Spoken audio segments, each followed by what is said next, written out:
The reservation card had been in his wallet for 3 weeks. He took it out every morning while the coffee brewed and read the name of the restaurant, Margarita's. The paper was soft at the edges now, the ink still dark where she had written it in her calendar all those years ago.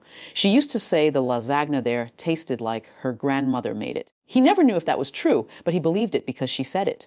The cab dropped him at 6:45. Rain started just as he paid the driver. He stood under the awning and watched couples inside, the way the candles flickered on white tablecloths. He straightened his jacket, the one she liked, navy blue with the brass buttons. He still fit in it. Inside, his daughter was already at the hostess stand. He hadn't called her. He didn't know how she found out. Maybe the credit card notification. Maybe the neighbor he asked to feed the cat. It didn't matter now. She was there and she was talking to the maitre d' with the kind of calm that worried him. He reached for the door handle. She looked up, shook her head once. Small. Precise. He stopped.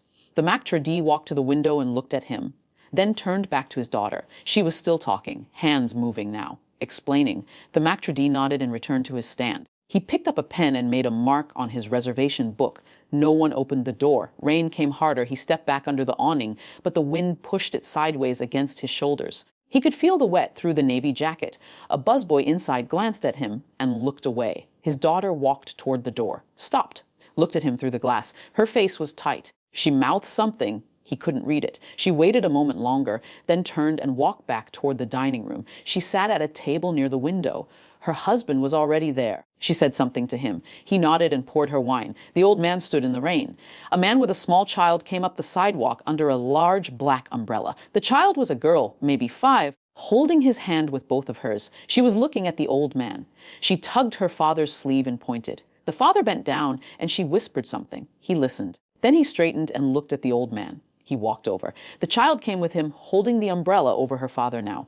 The father was younger than the old man's own son, in law. His shirt was wet at the shoulders where the umbrella didn't reach. He stood close and spoke quietly. 4 sentences. Your daughter told them you have dementia and you wander. She said you don't know where you are half the time. I watched you for 2 minutes and you haven't moved except to breathe. My wife died last year.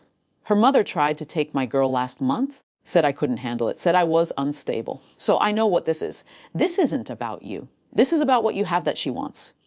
Now give me your reservation card and walk in with me. The old man didn't speak. He reached into his pocket and handed over the soft card. The father took it and held out his hand. The old man took it. The child shifted the umbrella to cover him too. They walked in together.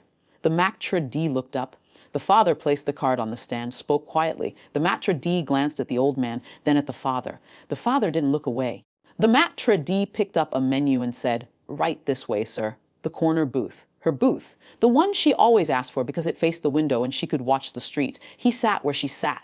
The father and child were seated near the kitchen. The child was already sleepy, head against her father's chest. The food came. He didn't remember ordering. It was there. Lasagna. Steam rising. He picked up his fork. His daughter appeared at the table. She stood there. He kept his eyes on the lasagna. Dad. He didn't respond. You can't just... She stopped. Looked around. Leaned in. You can't just disappear and do things like this. We talked about this. He cut a small piece of lasagna. Lifted it. Are you listening to me? He put the fork in his mouth. Chewed. It tasted like she said it would. Like her grandmother made it. I'm trying to keep you safe. He set the fork down, looked at her for the first time. Her face was the same face she made when she was 8, and he caught her in a lie about the missing money from his dresser. The same tightness around the mouth.